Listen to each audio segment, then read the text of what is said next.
What is up, my friend? Donnie Baker here with the LPR Sound Foundation. Today, I want to take a look at the UAD version of the Neve 1081 Classic. Now, this is the plug-in version.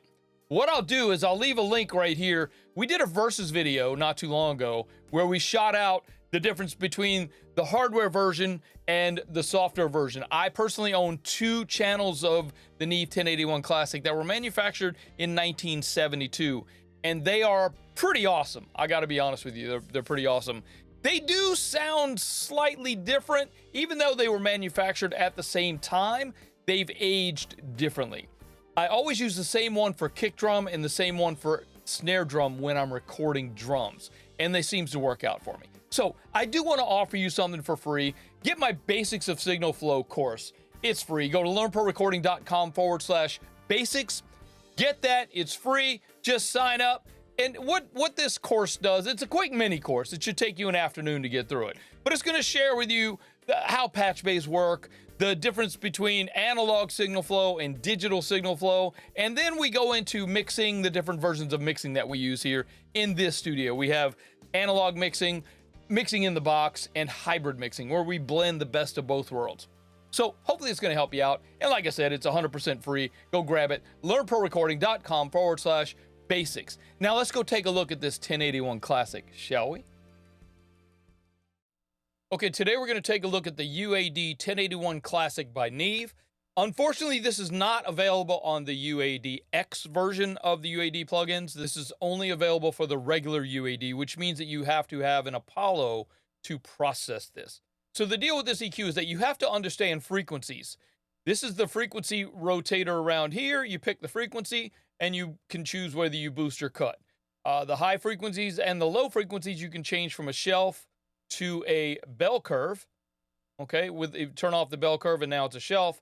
But you can pick the frequency and decide whether you're going to boost or cut that frequency. You do have a line level driver, so you can add a little bit more level to it. The high mid and low mid both have a high Q switch here and here, and then the bell curve again for the lows or the shelf. You do have a high pass filter and a low pass filter.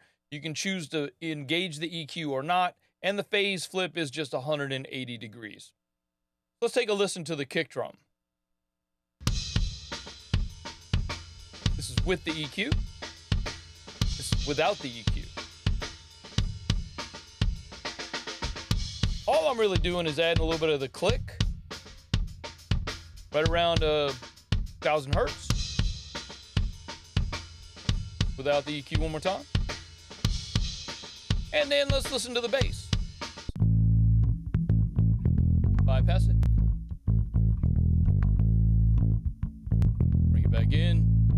So all I'm really doing with the bass is I'm carving out a little bit of the frequencies of the kick drum so that the kick drum has a place to live with the bass.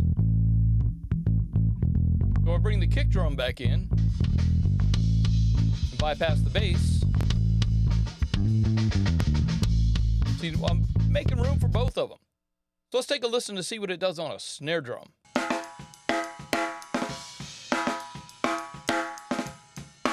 Bypass it.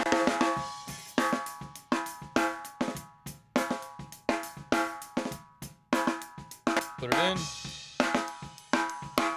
Again, all I'm doing is adding a little bit of snap, extra snap to this. Without this, the snare's kind of dull without it. I know you see this one here. What's the difference between the SE version right here and the non-SE version? Now, according to the UAD website, the difference is that it upsamples.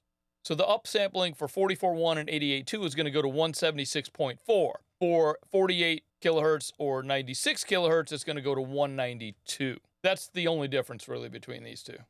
On a rhythm guitar, bypass it real quick. You can see I'm adding a lot of clarity to that guitar, pushing it out. You see I'm boosting here, boosting 470 like all the way up. Boosting those the upper mids all the way up. Adding that clarity. Add a little bit more clarity on the top end. Bypass it.